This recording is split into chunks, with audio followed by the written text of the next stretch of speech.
Sorry. I know we weren't going to talk about the weird voice, but now I got a weird message. I did too. Zoom must have had an update since the last time we were together, Megan. So how are you? I'm good, and the creepy lady's still there. And I said I wasn't going to talk about it, but you're right. The creepy I know. there. But not only is there a creepy lady in like up here, but yeah, ladies here too. I know, we have a whole new view. So I'm going to introduce the podcast and us, and then we'll kind of explain why we're seeing a little bit of a Brady Bunch kind of view today, as opposed to just the two of us. So if you're joining us for the first time, we are the Pointing It Out podcast. I'm Melissa MacLeod. I'm here in Detroit, Michigan, actually Grosse Pointe, just outside of Detroit, and at the Wool and the Floss, my shop.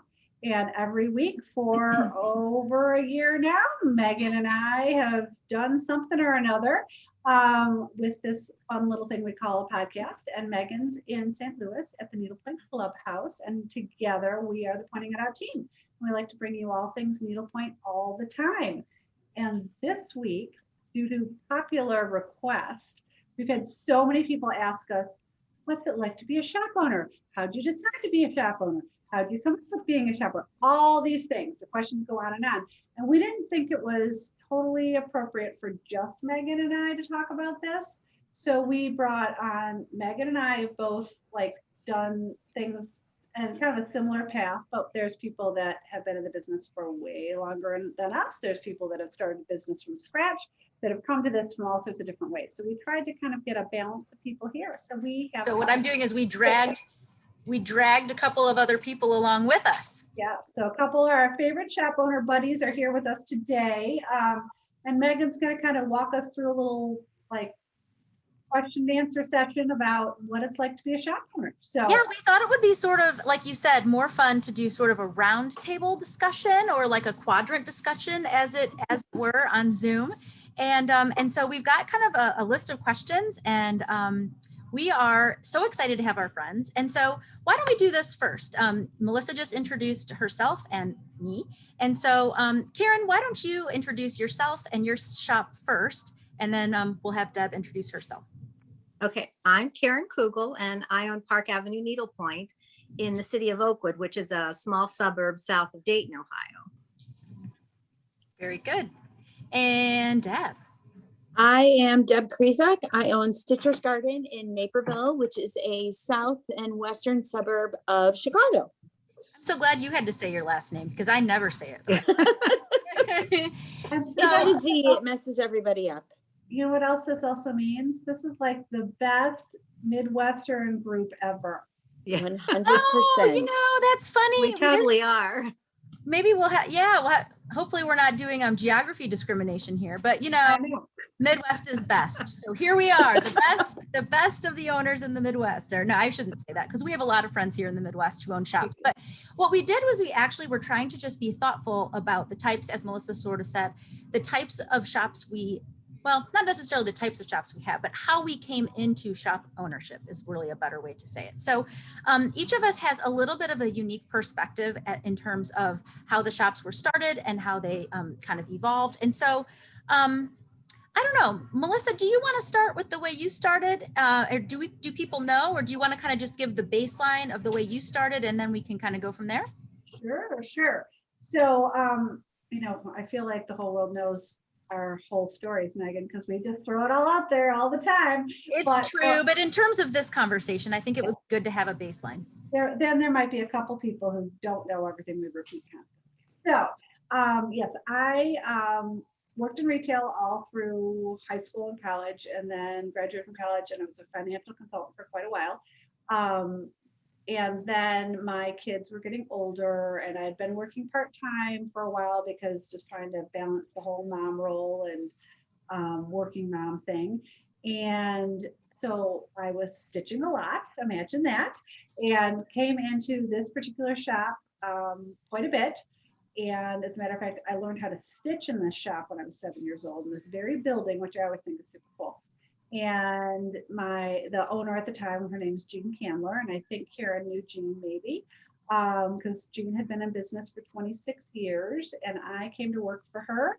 and just one day a week because she needed a little help on the needlepoint side and would I maybe teach some classes and blah, blah. And I thought to myself, she's 72 years old. She might actually want to start enjoying life at some point, besides, not that she wasn't enjoying her life, but you might want to retire and really kick back.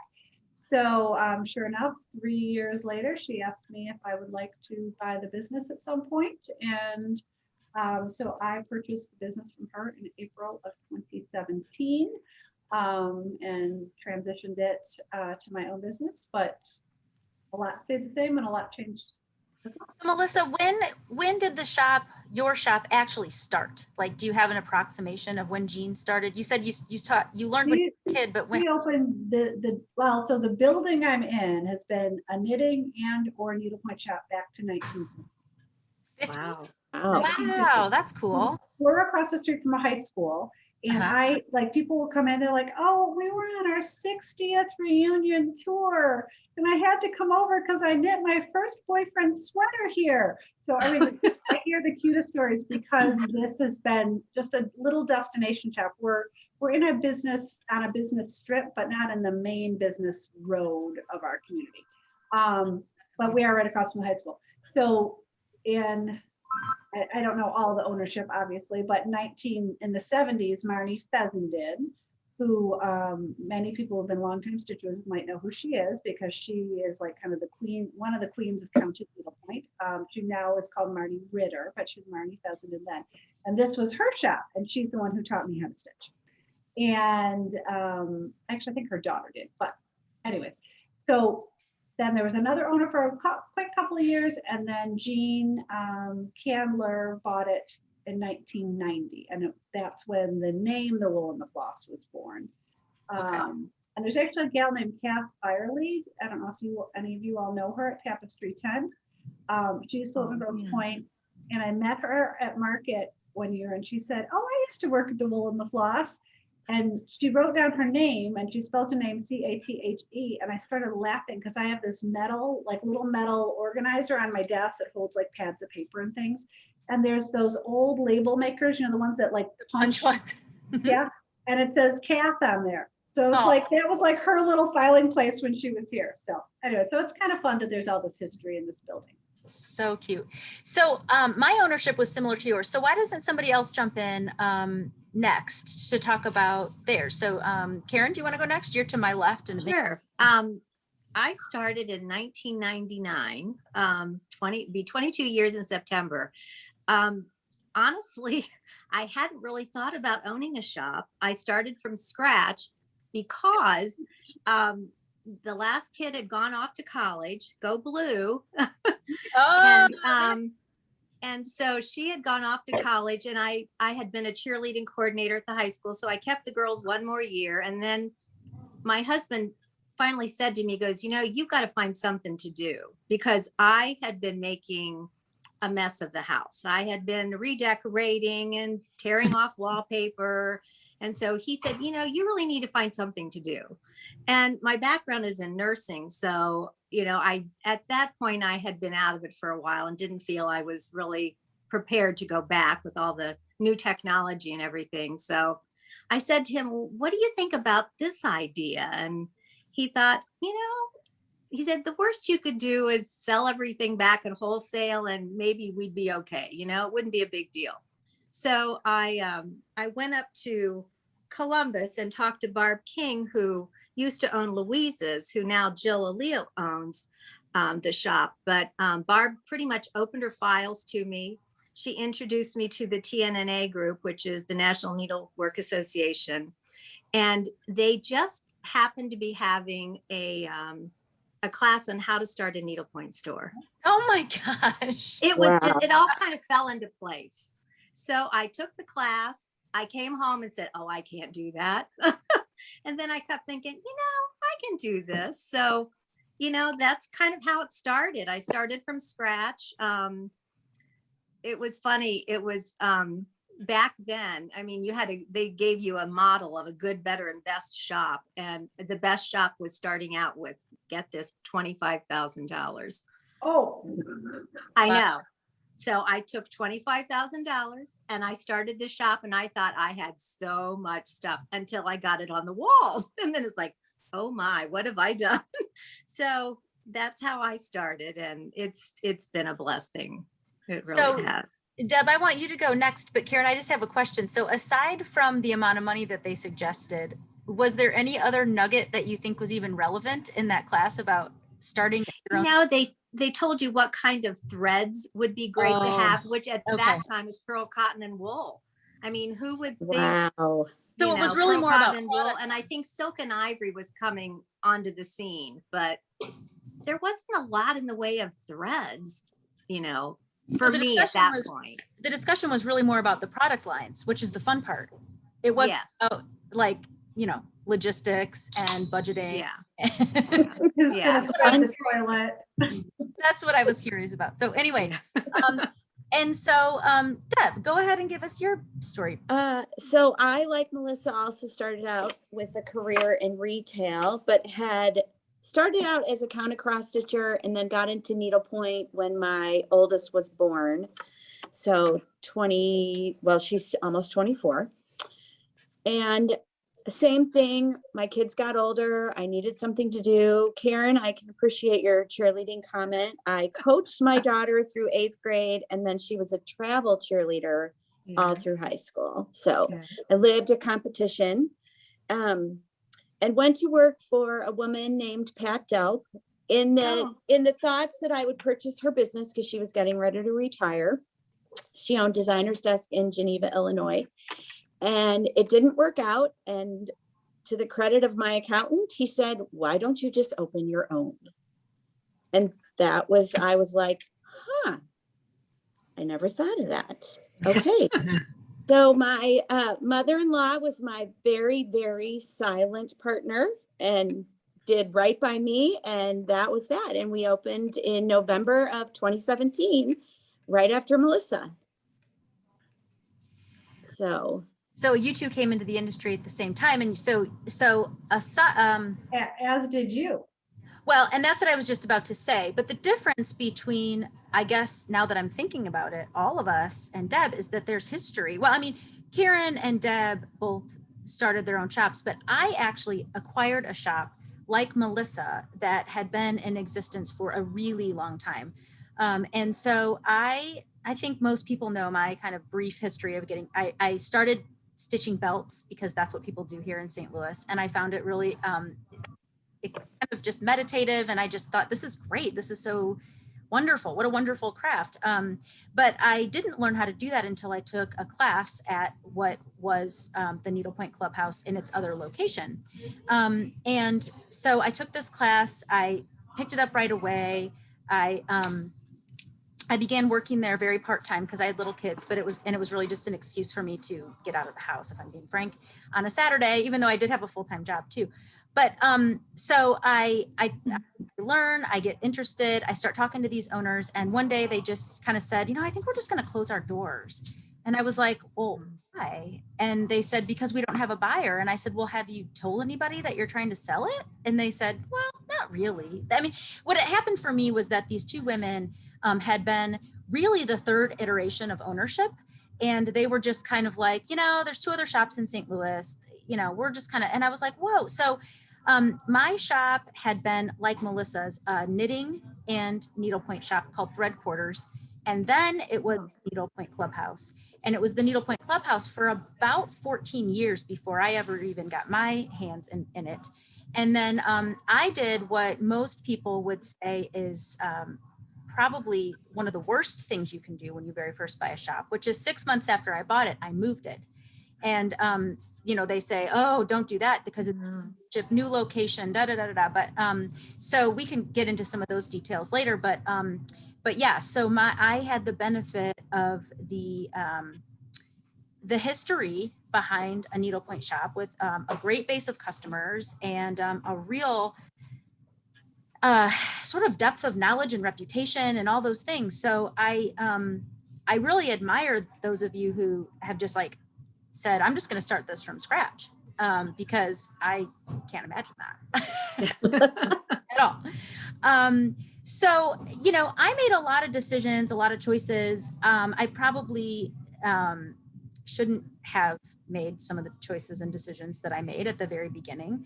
But I feel pretty good about the things that I did. But I do look back, and my next question was really, so what is one thing you do differently knowing what you know now?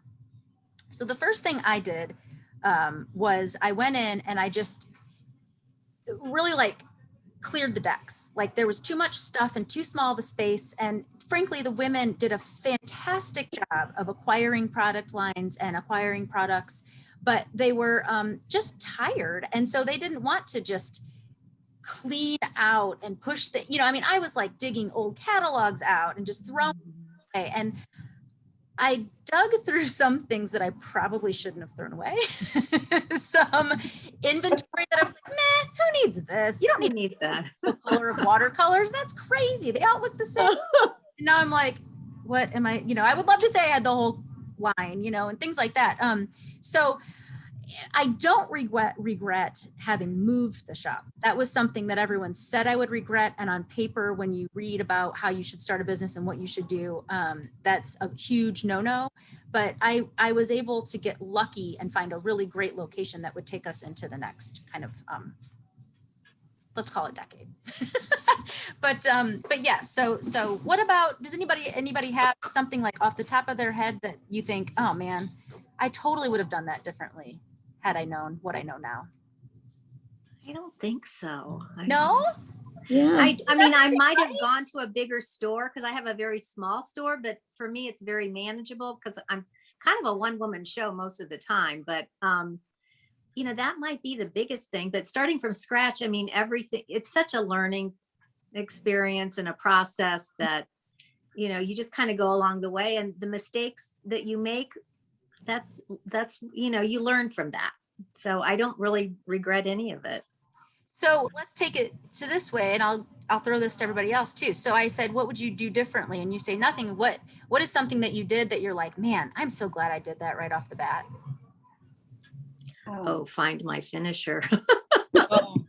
I hooked up with Deb Castro like at the second show, and that was just golden for me. Of course, now she's trying to retire on me, but that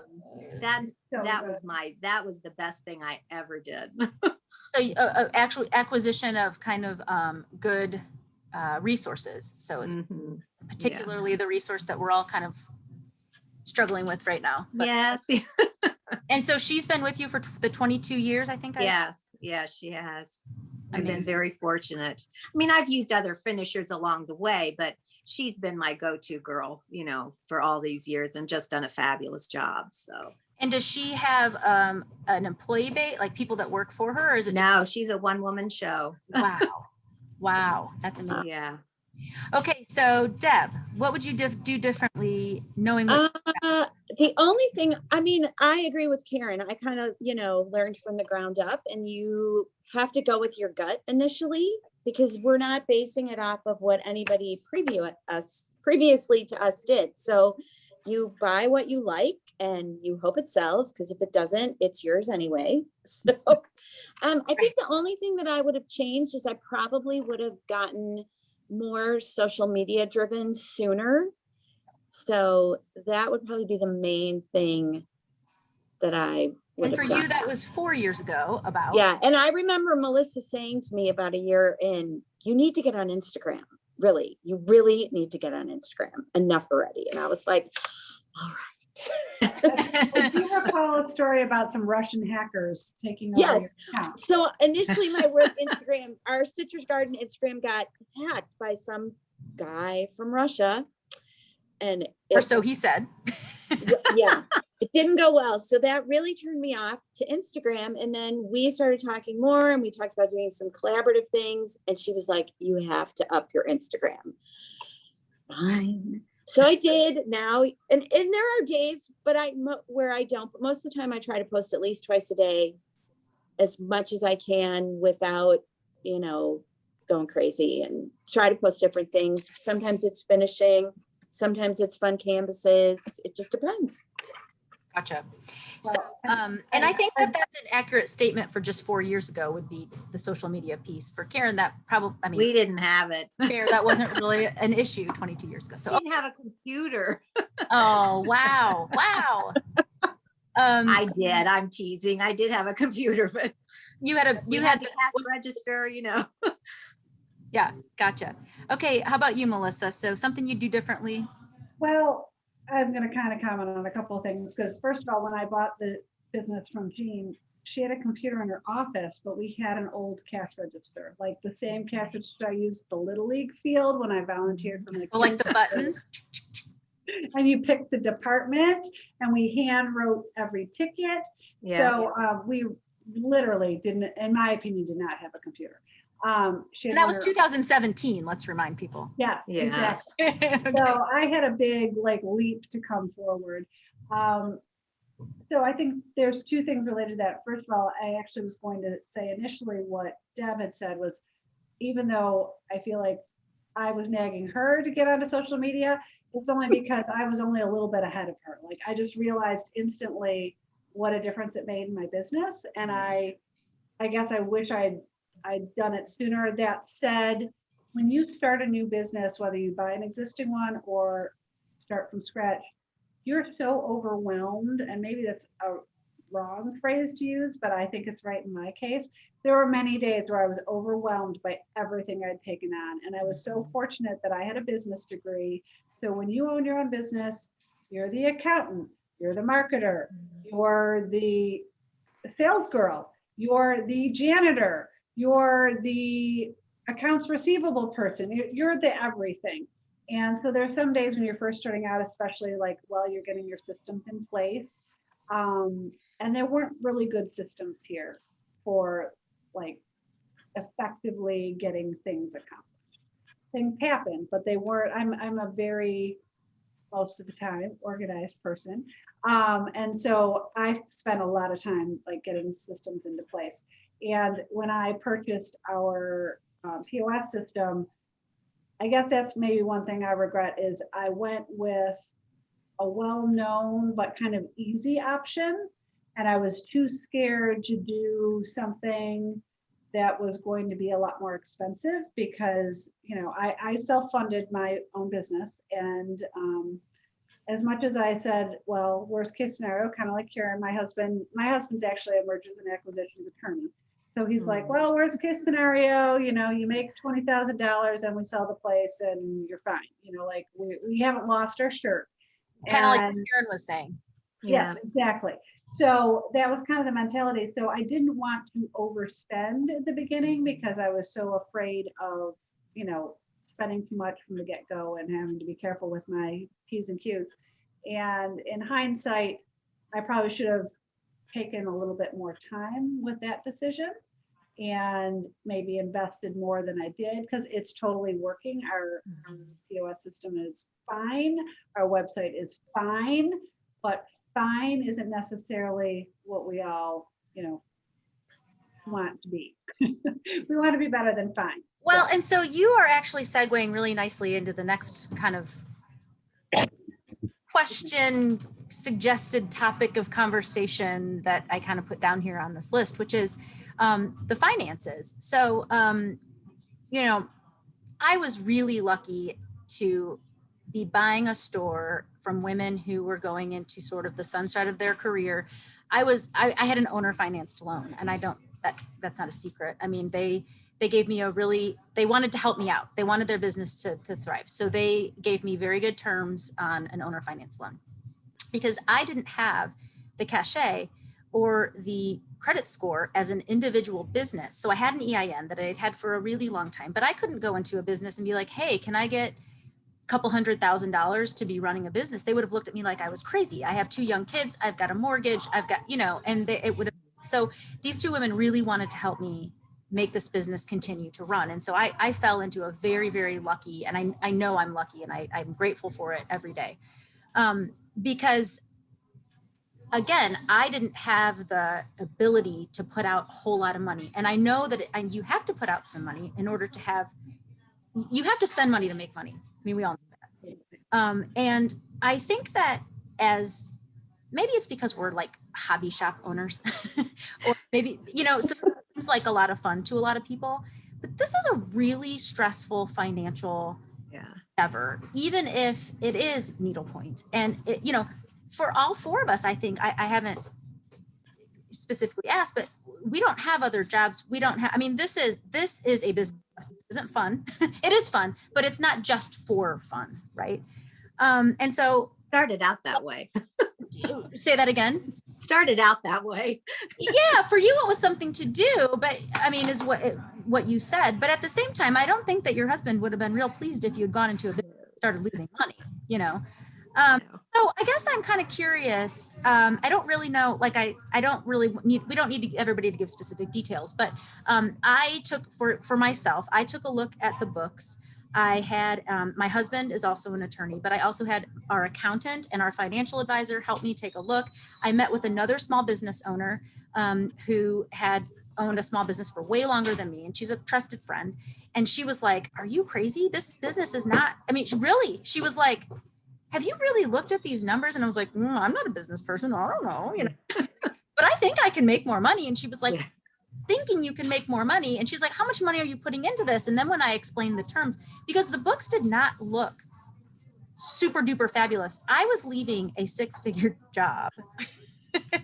Jeez. And it was kind of like, do you really understand what you're doing here? And I was like, to me, money wasn't going to buy me happiness. And to me, a much happier place for me to be in my life and a little more flexible for my kids, et cetera, et cetera. So I guess without going, I think that kind of gives you an idea of the stress of the money that I'm dealing with, but also I'm hoping everybody else is able to share a little bit. But I have just a comment that I think I recall correctly. When you first bought your business, didn't you think you were going to continue to work full time and just trying to gloss over that? Sorry. Yeah. But I think that's a really good learning moment for a lot of people, because I think they think what you thought. So you fill in the blanks, but I kind of was trying not to dive down that rabbit hole. Sorry. So I had a really good paying job with really good benefits. I worked at a university. I'd been doing it for 15 years. I was a fundraiser. And I liked my job, but I was kind of just not feeling fulfilled by my job. And it was also very exhausting. Lots of hours, which I'm laughing about because it's like exactly what I'm doing right now. But I was working late nights and I was never home, and it was 8 to 5. But in addition to that, I was working at night and things. And so I saw the opportunity to buy this business. I told my husband, I think that this could just be a good investment for us. It seems to be running. So I was going to keep my job, hire a manager, and just let the business chug along. And then when I got into it, a number of things happened. I realized I loved it. I realized that there was way more work that needed to be done that I really not only thought should be done, but that I wanted to do myself. And that I just couldn't get my mind off of it. There was just no way that I could just have this other thing over here and still do a full-time job and have 2 kids and a husband. And so, so my idea of an investment business was very short-lived and really kind of silly, but again, live and learn. Yeah. I think I met you in that phase, and I have to admit that I kind of snickered. I'm like, yeah, we'll see how long this is going. Yeah. People have investment businesses, like investment properties, and I was just going to buy it and let it run. So anyway, but yes, you're right. Silly idea. So it's okay, but that might have been one of those things that you learned from along the way. So there you go. It's true. I think you really do have to deep dive when you decide to get into a small business, and either you're the heart of it and it chugs, or you're absolutely not, because you'd either have to be completely uninterested, I think, and have a really good ownership a very good management team, or not. So I don't know who else wants to jump in. Is anybody else comfortable talking about the finances or the kind of the And well, really quick, I will say one more thing before it gets off of me, because the next piece of this is your business profitable? It has taken me 4 solid years to become what I would call comfortably profitable. And I think that's not unlike any small business. When you need to give yourself 4 to 5 years to make any money. I didn't pay myself for the first few years. So there's that too. And I'm still not paying myself the salary that I left, but I'm 22 years in and have never taken a salary. 22 years. Wow. I love what I do. And it's one of those things that I'm lucky enough, I don't have to have that income to live on. And so everything that I have made, I have just put right back into the business, most of it. I mean, sure, I'll buy myself something nice once in a while, but it's not Sure. like I take a salary every week. I just never have. It's never been important, but it is a profitable business. Like you in the beginning, you're putting everything you have, and we lost a few $1,000s in the beginning, but not anything that was going to say, hey, I need to get out of this, so it's been very comfortable. I've been able to do what I want to do without taking a salary. So, but I know most people do, and any other shop owner, I know Melissa's probably cringing thinking, what is she doing? But it's We but have everybody- had a few that's just- offline conversations about that, Karen. I know we have. And Melissa I've used to never be a had. retirement consultant, right, Melissa? So you might have Yeah. some good ideas there.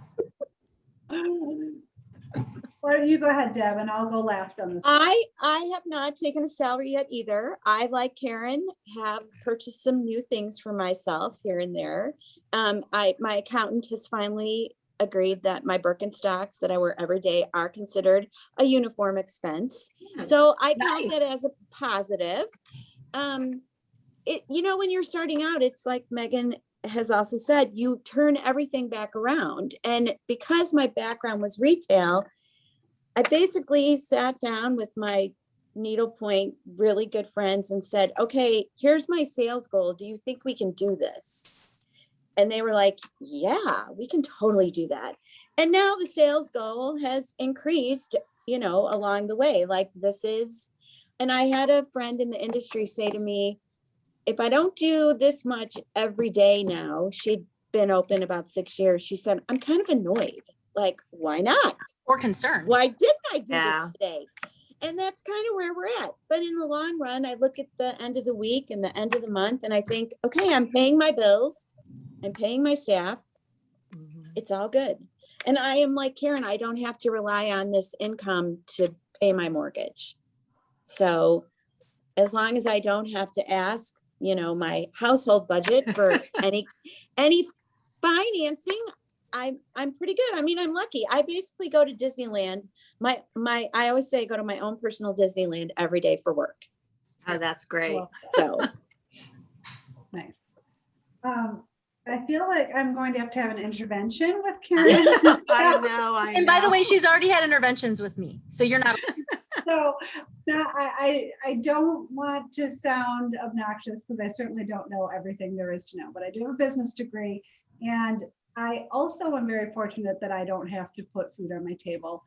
But as shop owners, we all, the four of us and every other one out there, work our cans off.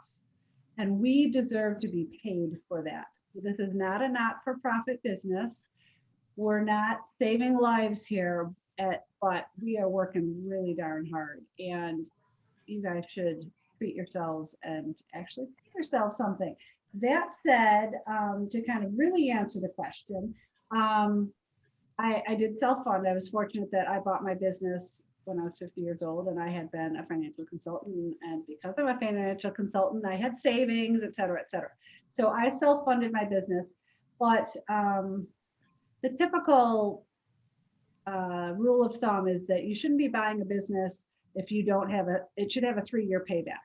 So that means that what I can tell you from that is I feel super successful because I was able to pay back my own fairly substantial investment in 3 years. So the first year I made dollar-wise below the poverty level, but that went into starting to pay back that loan that basically I'd loaned for myself, right? So it took me a little over 3 years to pay back what I had invested into the business. So I think that that's a big win. And I, like Megan, feel like it's last year and this year, I'm finally feeling like I'm truly doing this right, that this is a truly profitable business. I hate that I have to question if I'm just fortunate or unfortunate that we've lived in this time of a pandemic. Right. which has blossomed, I'm guessing, all of our businesses. Yes. And I wonder if, I can say I'm truly profitable because I've been unfortunate or fortunate enough to be living in this era we've all lived in. So not to be a Debbie Downer, but the pandemic has been terrible for most people, and the needlepoint and the knitting has kept many, many people sane, or whatever their hobby of choice is. Yes. And so that those of us that are owners in this business, or vendors in this business, or whatever the case may be, have had the ability to thankfully dive into our work and ignore the horrible things that were going on around us, at least, at the beginning of all this.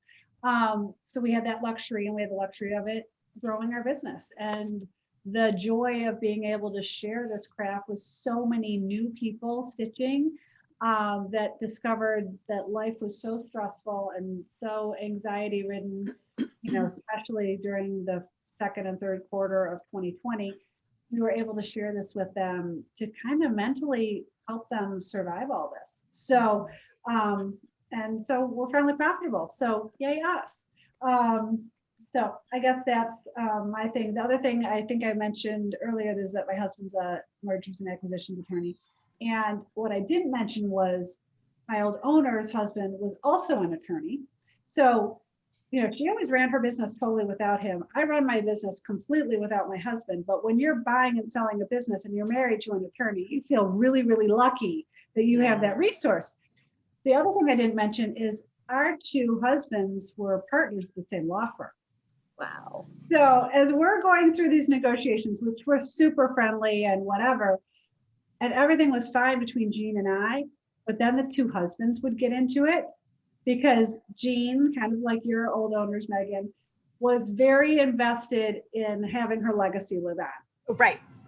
And less interested in how much they were going to make in the end. Right. She's like, I've been at this for 25 years. Like, I made a nice income from this. I worked hard, and I'm not going to totally give it away. But she wasn't trying to milk every dime out of it. But then you get the attorneys involved who buy and sell businesses every day. And I remember my husband came home one day, he was so mad. And I said, what's wrong? He's like, well, I finally told Jean's husband that you didn't need to buy yourself a job. You are perfectly capable of getting your own job. Ooh, dang. The definition is, if you're buying a business and then only paying yourself $40,000, you're not really getting anywhere. You've invested all this money to have a fine income, but not a great income. So that was kind of a funny statement. So I had to come into work the next day and say to Jean, you know what? We got to get our husbands out of this, because you and I are fine.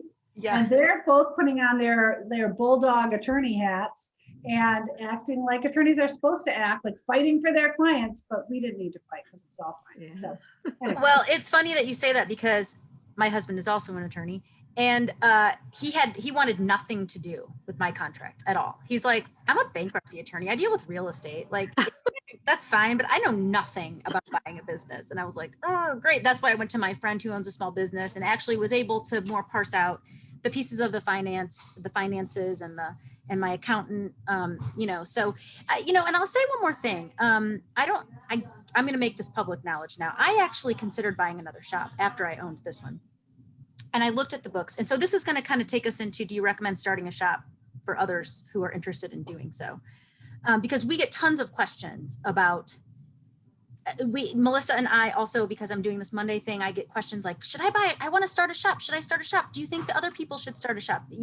Because it does appear to be very fun. And it does appear that you're going to your own Disneyland, to your point, Deb, and able to do what you want to do, Karen, to your point. And so I think that on the surface level, everyone thinks, I want to own a needlepoint shop, especially if you love to be, right?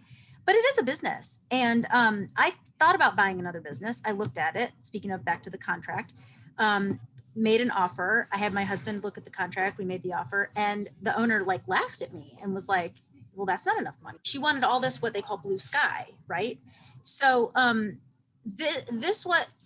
I'm glad I had my husband and I had other people because this is a business, right? And I could have just said, sure, I'll pay for it, no problem. But at the end of the day, I wasn't just gonna pay blue sky just to have another shop or to try to shop. You know what I mean? And so it's, I don't know. I can't stress enough that to me, this is a business and we can't treat it just like a hobby. And it is fun and it is, but at the end of the day, unless you want to go into debt or not make any money, or, you know, you have to be mindful about what you're doing and what the books look like. And so when people say, should I open a business? It makes me sick to think about what you two did, which was find a piece of real estate and just start buying a bunch of stuff. Yeah.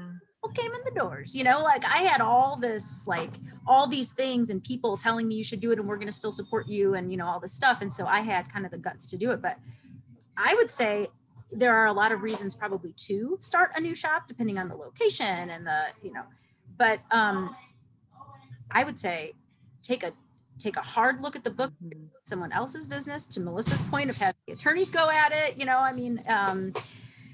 I don't know. It's scary. It's a hard business. It sounds like fun, but it really is a lot of work.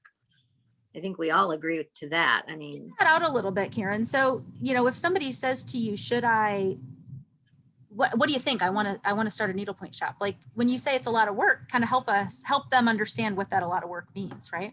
Well, it's not just a 9 to 5 or a 10 to 5 job. I mean, you've got all of the stuff. I mean, just the ordering alone, that you can't do that during the day most of the time. You're doing that in the evening or on the weekend. You're paying your bills. If you don't have an accountant doing it, you're doing that. I mean, it's a lot of work, and you are there every day in the beginning, until you're able to hire somebody. If you're lucky enough to have employees right off the bat, that's great. But, otherwise it's just all you. And unless you're willing to give it 100%, I think you have to, look at it again. And to your point, so you're the bookkeeper, you're the HR department, you're the finance, you're the accounting department, you're call the guy if you own the building, great, but if you don't, you get a call about the leaks and the, whatever. You're the cleaning lady and, everything else. Toilets, emptying the trash. Oh yeah. Oh yeah. Yep. So if you like doing all of that, it's great. Then go ahead.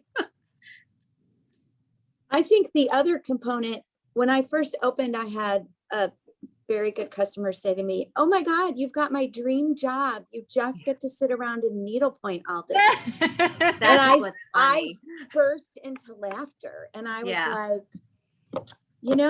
if I go home at the end of the day and I manage to get in like 2 1-yard lengths on anything, I am really excited. Yeah. Because there are some days that you're just too tired to even stitch, or you have to go home and get on your own computer and input your trunk show so it's ready for customers the next day. And it is not just a 9 to 5 job. You can't leave it at home or leave it at the office. So, and especially now, because we're really dealing with a virtual world, and that's 24/7.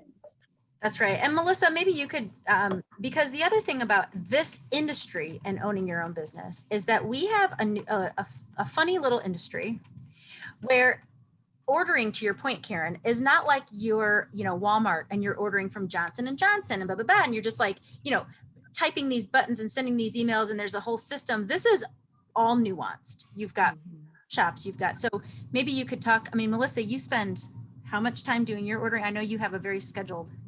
Yeah, well, back to I like a system. So, and I will answer that question. I'm going to throw something in there in terms of it's not a 9 to 5 job.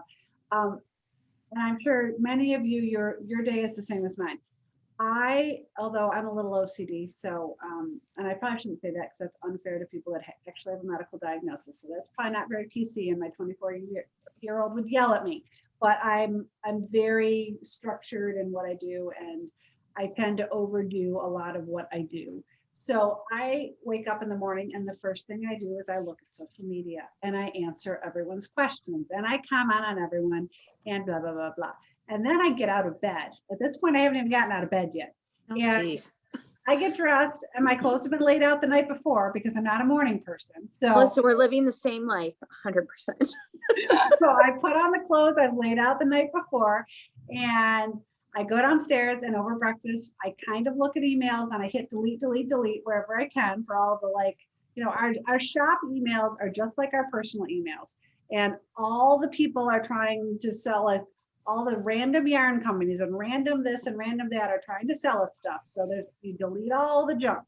And so then I can finally get to work. Services providers, that's the big one. Yes. So then I get to work usually about 9 o'clock. But, you know, really I've already been working for 2 hours. But I show up at the shop at 9 o'clock, and my husband will attest in the last 15 months, I have really not been home before 8 or 9 o'clock, ever. So, you know, it's just you're doing all the things. I mean, you're shipping, you're doing whatever has to get done. I'm very fortunate that I have 13 employees, but they all only work like 1 or 2 days a week. And so I'm the shop manager. I'm the one who has to like get everything organized. And so all that said, it has become impossible for me during the 9 a.m. to 8 p.m. window to pay the bills or answer the emails or place the order. So now I work remotely on Mondays. It's kind of my thing. Like, it's very rare you will find me in the shop on Mondays. But Mondays I get up and I pay all my bills. And then I go through all the email that I haven't had the good fortune of being able to delete that actually require real responses, because many of that creates orders I need to place. And then I take all my special orders from the week and put them all into different spreadsheets. So by vendor, and then, you know, kind of as Megan's saying, there's a couple places where we can go online, a couple vendors that I adore that you can go online and just push the buttons and that order is placed like that. But many times it requires an email. Sometimes it's oh, my customer would like to know how much this is and how long it's going to be. So it's a lot of back and forth. It's not instantaneous. So Monday is the day that I do all that stuff. And many times I start working at 9 a.m. and I'm not done until 7 or 8 p.m. that day. And I'm fortunate to have that many orders, because guess what? Yes. Then I don't have to work that many hours. That's right. But right. yeah, so it's that's the way kind of I organize my work week, and that seems to work for me. But yeah, it's that's not the most fun day of shop ownership. Well, I just wanted to point out that as much as I love our industry, it's still kind of chugging along. I mean, you're being kind about an email or not, but like sometimes it's I have to call somebody 2 or 3 times because they're like, they don't have email or don't check their email. And so, you know, I think people live in this like Amazon society where they think that they're just going to call us and order a thing and it's going to come. It's all hand done, and which we've beat that dead horse. At least I have. I'm like, this is done by hand, but it's also managed by a lot of people who are not as technologically savvy as some of us are. And so they're, you know, let me go back in my back office and see if I've got that in my stack of, you know, whatever. And God love them. They're amazing. And their industry, like, they're special people to our industry, but that doesn't mean that you can just send, you know, you can't get on their website and click to order it, you know? And so I think something that we're all. And I think this whole industry in a really positive way is having a lot of growing pains, you know, like everybody you talk to this industry, and I really love talking, like I was talking to Debbie at Painted Pony the other day, who's been around forever, right? Mm-hmm.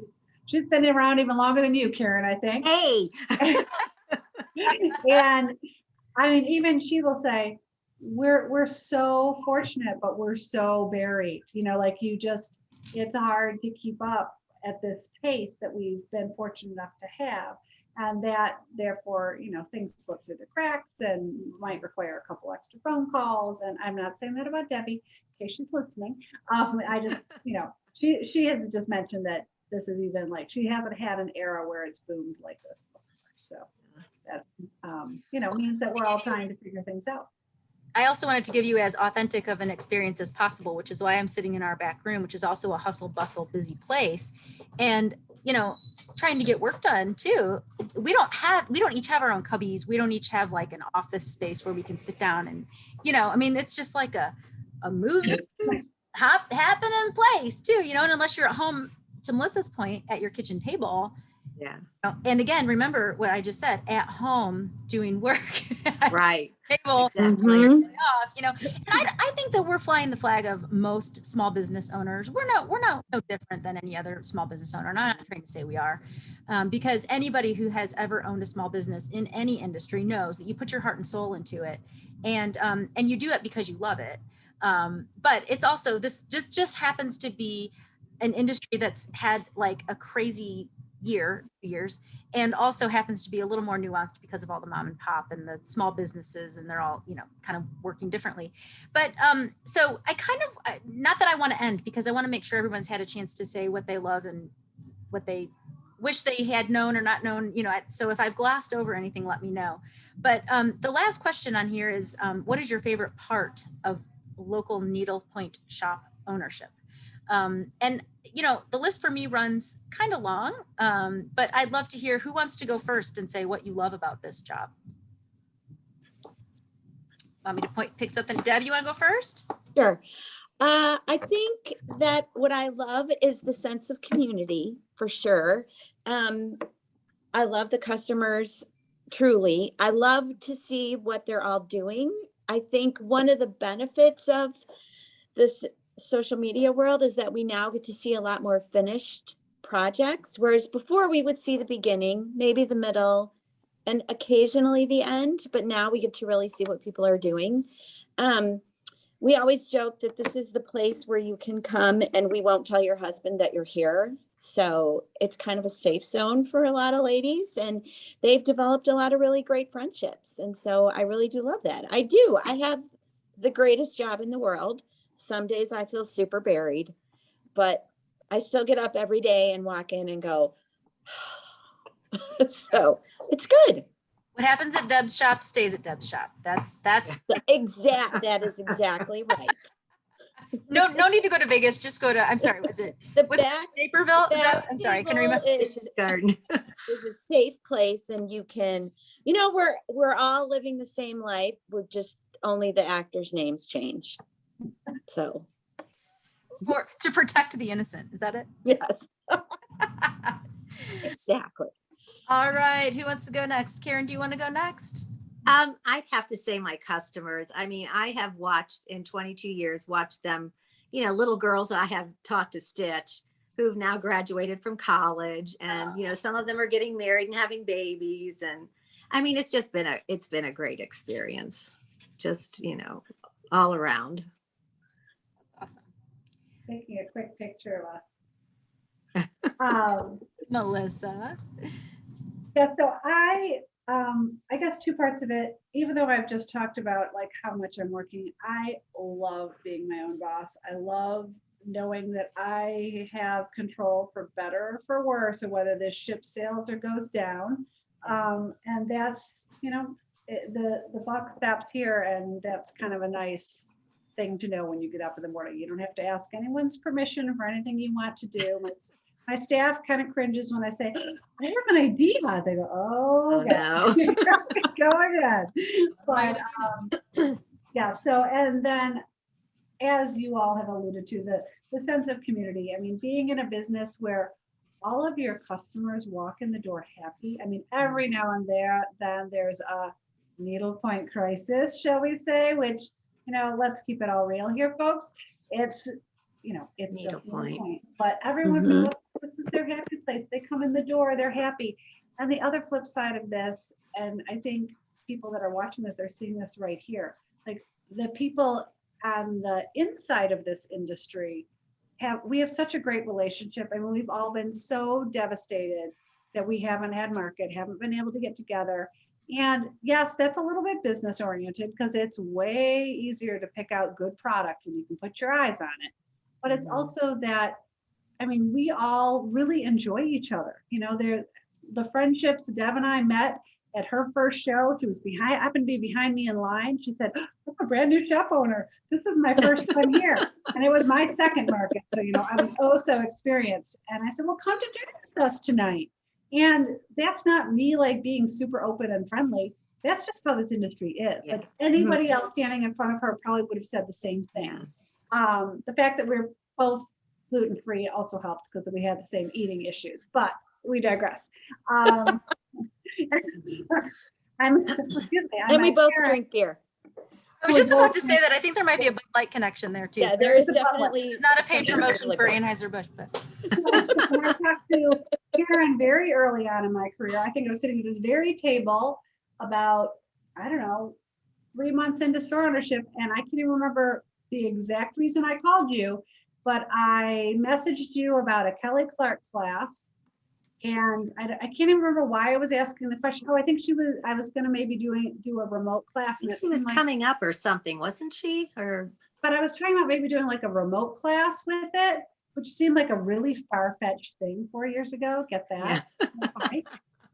But you just messaged me right back and said, just call me, I'm here. And I picked up the phone. You spent like an hour on the phone with me. And that doesn't happen in every industry. No. And, people comment all the time about Baggins and my cooperative relationship. Well, that's just what this industry is. We're all, I guess all might be a strong word. There might be a couple, things that don't fall into that pot. Mm-hmm. But for the most part, excuse me. Sorry, this allergy cough has got to stop. For the most part, everyone just really supports each other in this industry. And I've been in other industries, and that's not always the case. So I think we're just really lucky to have this fabulous customer base. And I think we all have that because stitchers are just happy to be stitching, or knitters are happy to be knitting, whatever the case may be. And then to have all the support within the industry is it's a special place. I agree. And I was sitting here trying to think, because I don't think I've actually answered the question. And I was trying to be creative because I always say the people. So to me, not only is it colleagues on this level, it's the people that work with me. I've collected the coolest staff, like people that support me, support each other. We, there's no mean girls here. I always say, like, I don't have time for gossip, and I've just found the coolest people in this industry, like from a peer perspective to employee perspective to the customers. But something that I like even more about being the owner is that I get to put my hand in like every little piece of the business. So I've gotten to see like, what it's like to buy and order and see new products. But I also get the chance to try to teach people. Like, I love get the aha moment when you say to somebody, well, let me just, I know you love the tent stitch, but can we just talk about, try the basket.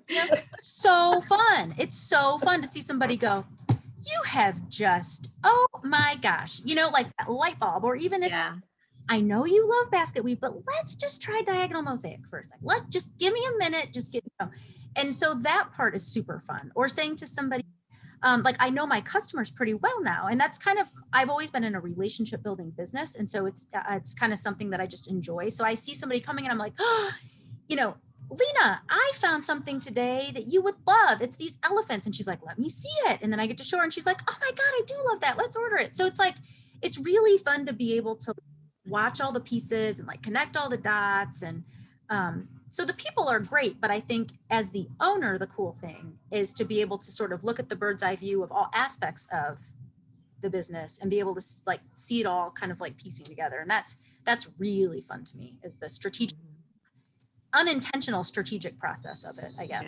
sometimes. So that's where I'm at. But does anybody have anything else they want to say about owning a shop or the industry? I mean, I think we've all kind of like gotten a little too sugary. So does anybody, we're getting to about what would be the end of our time, but I don't want to just, I don't think we should pull the plug if anybody else has something to say, but what do you think, Melissa? Anything else you think we've missed?